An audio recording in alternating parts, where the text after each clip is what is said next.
우리 기도합니다. 할렐루야 아버지 감사합니다. 오늘 거룩한 성일 이렇게 하나님의 전에 나와 귀한 예배 드릴 수 있도록 은혜를 내려주시니 감사합니다.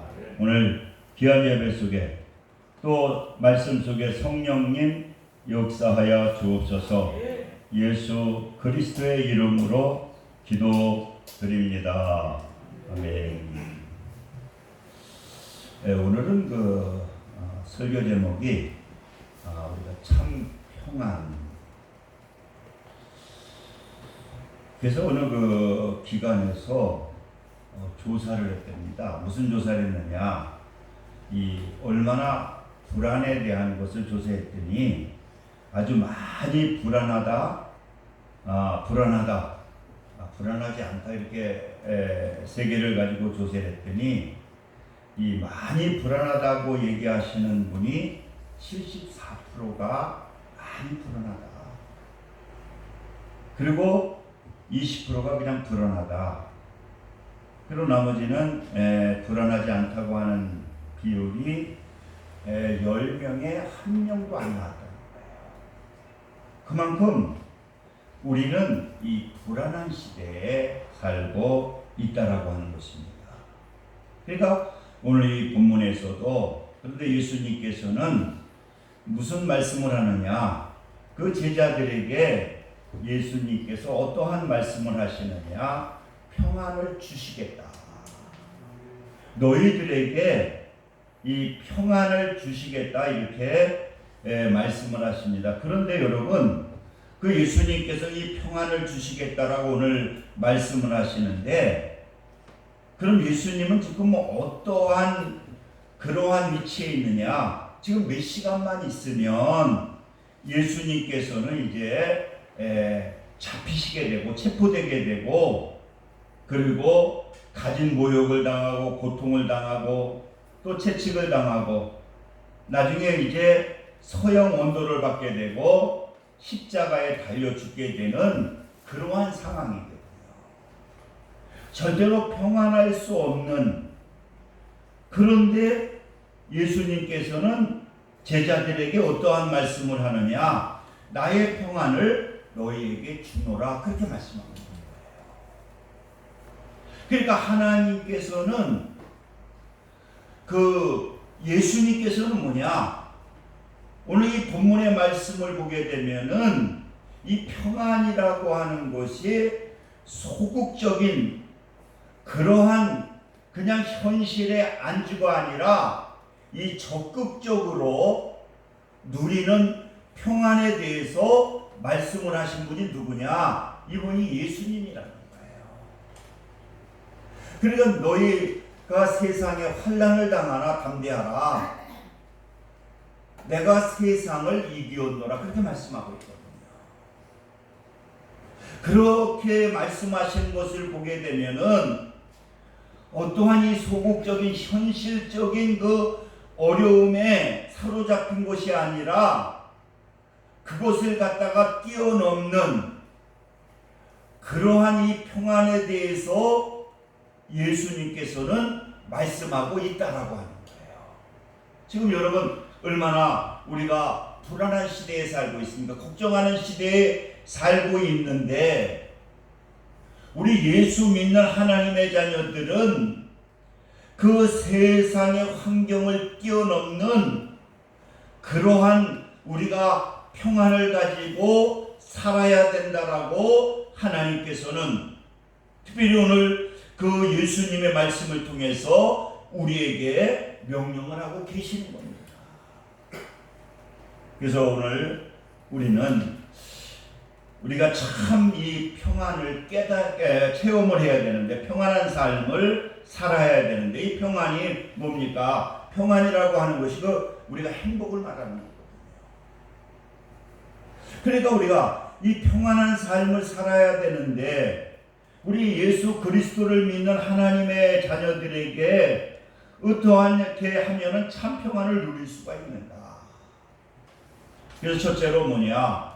우리가 아는 참 평안은 깨우침으로 깨달음으로 누리는 평안이라는 거예요. 할렐루야. 우리 하나님을 믿는 하나님의 사람들은 깨우침을 통해서 그 예수님께서 말씀하고 계시잖아요. 진리가 너희를 자유케 하리라. 우리는 이 깨우침을 통해서, 깨달음을 통해서 우리는 뭐냐? 참 평안을 누려야 된다는 거예요. 그래서 여러분, 세상이 주는 평안은 대개 소유적인 목적을 두거든요. 내가 무엇을 가지고 있게 되면은 평안을 얻게 된다고 생각합니다. 뭐 돈이나 지위나 명예나, 만약에 쾌락을 얻으면 기뻐하게 되고 평안하고 행복하다고 생각하거든요. 그러나 예수님께서 주시는 평안은 소유의 개념이 아니고 사랑의 개념이라는 거예요. 그 사랑은 뭐냐? 사제에 의한 것이고 깨우침에 의한 것이고 아버지 앞에 초청된 자의 평안이라는 거예요. 그러니까 보혜사 성령의 위로자 되고 보호자가 되고 나를 돕는 자의심을 믿는 자에게 나타나게 되는 평안이라는 거예요. 그래서 보혜사는 아버지와 아들, 우리에게 와서 우리의 죄를 용서하시고 우리를 거듭나게 하시고 하나님의 신비한 것들을 알게 하시는 분이 누구냐? 이분이 바로 성령님이시고, 그 성령님의 그 은혜를 통해서, 깨달음을 통해서 주시는 우리는 이 참 평안을 우리는 누려야 된다는 거예요. 우리가 여러분 출애굽기에 보게 되면은 이 모세가 나옵니다. 그런데 이 모세는 되게 불안했었는데 떨기나무에 붙은 불을 본 모세가 하나님이 나와 함께 하고 있구나, 하나님의 능력이 나와 함께 하고 있구나, 이러한 것을 갖다가 깨닫게 될 때에 어땠습니까? 바로 앞에서도 당당하게 참 평안을 가지고 명령하는 그러한 모습을 우리는 볼 수가 있는 것입니다. 우리가 여러분 오순절 사건을 통해서 이 초대교회에 우리가 예수님의 제자들을 보시기 바랍니다. 그들이 어떤 환경적인 것에서 평안을 누리는 것이 아니라 예수 그리스도를 통해서 주시는 그 깨달음을 통해서 누리는 그러한 평안을 누리게 될 때에 이 제자들은 어땠습니까? 그 어려운 환경 속에서도 참 평안을 누리는 거예요.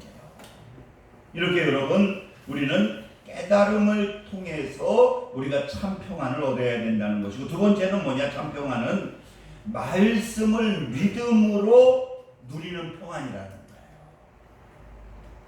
그 예수님은 분명하게 말씀하고 있거든요. 그것은 다시 오신다고, 그것이 바로 부활을 의미하는 것이거든요. 그것은 사실이고 예언되었고 그것이 3일 만에 실현되는 분명한 사건이었다라고 하는 거예요. 그래서 예수님은 제자들에게 내가 갔다 너에게 다시 온다고 하였습니다. 그리고 예수님은 100% 확신을 제자들에게 주셨습니다. 이 보람된 약속을 믿을 때에 오는 참 평안이라는 거예요. 그래서 여러분, 우리가 이사야 9장에 보게 되면은 어떻게 예언하고 있느냐? 한 아이가 우리에게 낳고, 그리고 뭐라고 하냐? 전능하신 하나님이라 평강의 왕이라 할 것이라. 그러니까 예수님은 어떠한 분이냐고 하면은 전능하신 하나님이시고, 그리고 이분은 어떤 분이냐? 평강의 왕이라. 여러분, 그렇기 때문에 우리는 그 말씀을 믿게 될 때에 어떠한 역사가 나타나게 되느냐? 주님께서 주시는 참 평안을 누리게 된다는 거죠. 여러분, 누가복음 1장에 보게 되면은 누가 나오냐? 마리아가 나오잖아요. 그런데 마리아가 어떻습니까? 처녀로서의 예수님을 잉태하게 된다는 거예요. 처녀가 임신을 하게 된다는 거예요. 여러분 환경적으로 봤을 때 어떻습니까? 그 당시에는 자녀가 임신을 하게 되면은요 돌려쳐 죽이거든요. 그러니까 세상의 환경으로 봤을 때에는요 이거 고통스럽고 괴로운 일이거든요. 그랬는데 천사가 그에게 무슨 말을 하느냐? 은혜 받은 자여 평안할지어다. 주께서 너와 함께 하시도다. 그러면서 너에게 평안을 준다. 그리고 바로 그 예수가 인류를 구원할 그러한 분이 바로 네 몸을 통해서 태어난다. 그랬을 때에 이 마리아는요 어떻게 얘기하느냐? 38절에 보니까 마리아가 이르되 주여 배우니 말씀대로 이루어지으다 하매 천사가 말씀대로 이루어지기를 원하노라. 그러면서 우리가 46절에 보면요 마리아가 찬양을 합니다. 마리아가요 평안한 것을 뛰어넘어서 어느 정도냐? 이 하나님의 말씀을 믿고 그 말씀을 믿음을 통해서 이 찬양을 하는 마리아의 찬양이 나오거든요. 이렇게 우리에게 주시는 이 평안이라고 하는 것은 하나님의 말씀을 믿음으로 누리는, 말씀을 하나님의 말씀으로 믿고 그 말씀을 믿음으로 누리는 우리는 참 평안을 누려야 된다.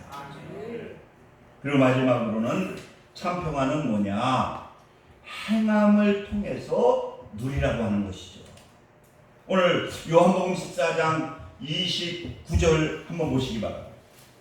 29절. 이제 일이 일어나기 전에 너에게 말하는 것은 일이 일어날 때 너희로 믿게 하려 함이라.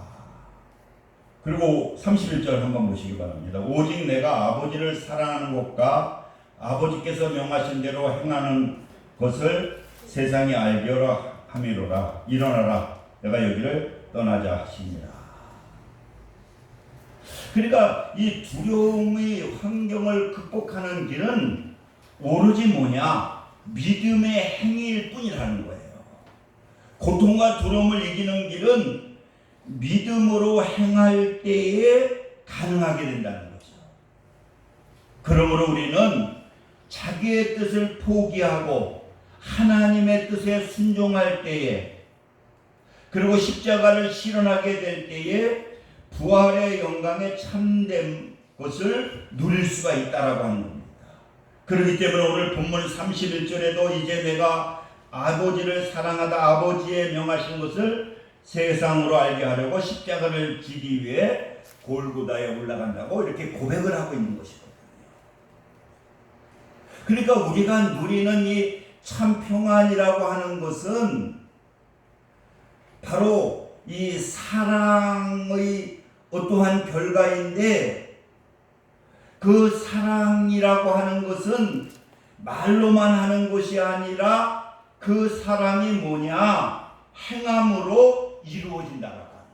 그러니까 여러분, 하나님이 우리를 사랑하게 될 때에 어떠한 행동이 이루어졌습니까? 하나님이신 예수님께서 이 땅에 오셔서 우리의 죄를 위해서 십자가를 지심을 통해서 바로 하나님의 사랑이 우리에게 오게 됐다는 거예요.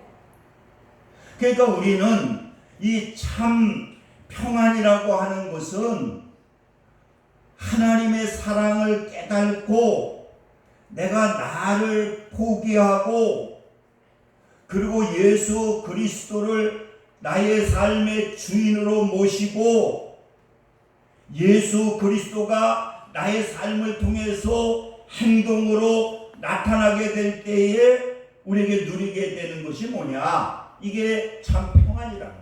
왜? 예수님이 평화의 왕이기 때문에 평강의 왕이기 때문에 내가 나를 죽이고 내가 십자가를 지고 내 안에 예수님이 나를 주장하게 되고 그것이 행동으로 나타나게 되는 것이 뭐냐? 이게 참 평안이라는 거예요. 이번에 그 성산교회에서 그 세미나를 저번 목요일 날 했거든요. 근데 이 목사님이 한 50여 명 목회자들이 참석을 했는데 이제 숙제를 내줬어요. 근데 그 숙제를 내줬는데 목회자들에게 무슨 숙제를 내줬느냐? 다음 주 마지막 날이니까 꼭 숙제를 해야. 그 숙제는 뭐냐? 어려운 사람을 갖다가 도와줘라. 그래가지고 이제 한 50명 목사님들이 있는데, 그래서 이제 마지막 날 이제 숙제를 제출해라. 근데 저도 그 숙제를 했긴 했는데 그걸 제출을 하지 못했어요. 그랬더니 딱 3사람만 제출을 했어요. 다른 사람들은 숙제도 안 했고, 저는 숙제를 했는데 그걸 제출을 해야 되는데 난 그냥 나가서 발표하는 건지 알고 숙제를 제출을 안 했거든요. 근데 딱 3사람이 제출을 했어요. 근데 한 사람은 숙제를 했는데 그 사람은 숙제가 잘못 이해하고 그냥 그 본문을 갖다가 그냥 이렇게 해석한 거, 실질적으로는 2사람만 숙제를 했더라고요. 뭘 했느냐? 사모님이신데 저희가 우리 전도를 갖다가 너무 어려운 사람이 있어가지고 어려운 사람을 돌아주라고 하는 것 때문에 저희가 10만 원인가 얼마를 줬다는 거예요. 그 돈이 꼭 필요한 돈인데 목사님도 그렇게 하고 저도 숙제를 한 5만 원 들여 숙제를 했거든요. 근데 그랬더니 숙제를 했는데 2사람이 이제 숙제가 이제 통과가 돼가 2사람은 숙제를 제대로 했다. 그러면서 우리 장로님한테 장학금을 주겠습니다. 그래가지고 갖고 오라고 그랬더니 100만 원씩을 2사람에게 주더라고요. 그런데 저는 숙제를 제출을 안 했으니까 아무튼 제출을 해야 되는데 그래서 이제 그분이 목사님이 무슨 얘기를 하느냐, 그분은 그 얘기를 하시더라고요. 말씀을 갖다가 전했으면 왜 목사님들 실천하라고 그러니까 왜 하나도, 아니 50명 중에서 그게 2사람만 실천을 하느냐. 그러니까 여러분, 우리가요 오늘 이 본문에도 말씀하신 것처럼 우리가 참 평안이라고 하는 것은 그 행함을 통해서 그 하나님께서 우리에게 평안을 주시는 것은, 이 사도 바울이 또 우리가 베드로가 이 평안을 얻는 것은 뭡니까? 자기를 포기하는, 십자가를 지는 거거든요. 자기를 죽이고 내 안에 예수님이 주인이 되어서 예수님께서 내 삶을 운전하게 될 때에 나타나게 되는 것이 뭡니까? 그게 평안이라는 거예요. 여러분, 우리가 베드로가 신라를 보시기 바랍니다. 베드로와 신라는 어떻습니까? 복음을 전하다가 옥에 갇혔잖아요. 매를 맞았잖아요. 자꾸 해치웠잖아요. 그런데도 그는 깨어나가지고 하나님께서 참 평안을 주시니까 그 옥중에서도 뭐 했습니까? 옥중에서도 뭐 했느냐? 참였다고 하잖아요. 우리가 베드로를 보더라도요, 내일 모레면 목에 딱 하나 죽는데도 어떻습니까? 그 옥중에서도 콜 참을 자는 거예요. 여러분, 하나님께서 주시는 평안은 어떠한 평안이냐? 십자가를 통해서 하나님께서 우리에게 평안을 주시기 위해서 그냥 말로만 한 것이 아니라 이 땅에 오셔서 우리의 죄를 위해서 십자가를 주시고 그 사랑을 통해서 주시는 그 평안이 무슨 평안이냐? 그게 바로 참 평안이라는 거예요. 여러분, 우리는요 영혼이 요한 3서를 통해서도 영혼이 잘된 것 같이 범사가 잘 된다. 영혼이 잘 되는 것은 뭡니까? 나를 포기하고 나를 죽이고 내 안에 나를 구원하는 그 예수님이 내 삶을 지도하고 내 삶을 주장하게 될 때에 우리에게 나타나는 것이 뭡니까? 그게 평안이라는 거예요. 이 세상에 평안이라고 하는 것은요 참 평안이 없다는 거예요. 내가 돈이 많으면 편안할 줄 아는데 돈이 많아지면 또 그 평안이 깨진다는 거예요. 내가 뭐 건강하게 되면은 나는 그런데 또 건강하게 되면은 잠시는 평안할지 모르지만 또 그 평안이 깨진다는 거예요. 그러나 하나님께서 주시는 평안은 이 환경을 초월하는 거예요. 옥에 갇혀 있든지 내가 질병이 있든지, 우리가 이 질병도 그렇잖아요. 그거에 막 노예가 되면은요 그것 때문에 내가 상하잖아요. 이런 시험을 했대요. 큰 통에다 물을 붓고 쥐를 한 마리 갖다가 과학자들이 집어넣는데, 그리고 그 통을 갖다가 그냥 꽉 닫아놨다는 거예요. 그런데 그러니까 쥐가 그 물에 빠져가지고 완전히 껌껌하니까 1시간이 안 돼서 죽더라는 거예요. 왜? 불안하니까, 희망이 없으니까. 그런데 큰 통에다가 물을 붓고 쥐를 갖다가 그냥 집어넣고 그 뚜껑을 열어놨는데 36시간이 지나도 이 쥐가 죽지 않더라는 거예요. 왜? 그 쥐는 밝고 그러니까 삶의 희망이 있으니까 죽지 않다는 거예요. 여러분, 우리는 예수님이 우리의 희망입니다. 할렐루야. 예수님이 내 삶의 주인이 되게 될 때에, 그리고 나를 포기하고 나를 죽이고 내가 낮아져서 겸손해서 예수님의 말씀에 순종하게 될 때에 우리에게 나타나게 되는 것이 뭡니까? 그게 참 평안이라는 거예요.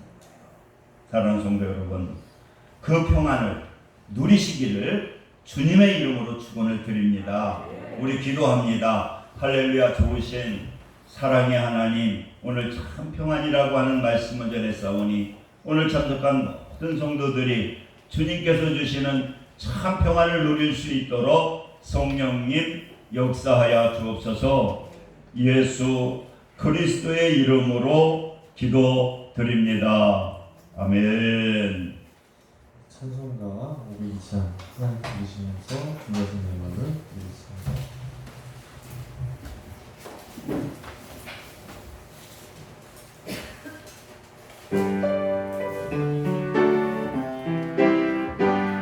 제사자들이여 어서 나서 어둠을 물리치고 주의 진리 모르는 백성에게 온 그의 빛처럼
무거이나 날 끝까지 주님만 의지하고 눈으로 못 보는 백성에게 복음의 빛처럼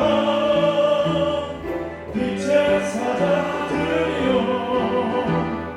복음의 빛처럼 죄로운 것 밝게 비춰라 빛의 사자들이여. 목사님께서 기도해 주시겠습니다. 할렐루야. 아버지 감사합니다.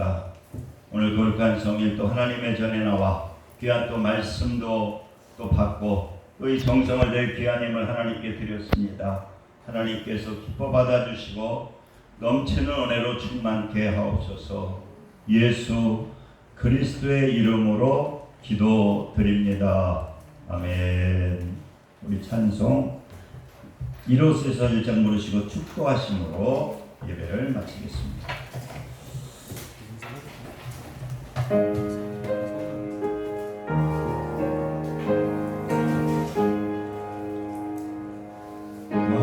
만복의 그 하나님 온 백성 찬송 드리고 저 천사요 찬송하세 찬송 성부 성자 성령 아멘. 지금은 우리 주 예수 그리스도의 은혜와 하나님 아버지의 극진하신 사랑하심과 성령님의 내주교통 역사 충만 감동하심이 오늘 예배를 드리는 모든 믿음의 성도들 위해 지금부터 영원까지 함께 하시기를 간절히 축원하나이다. 아멘.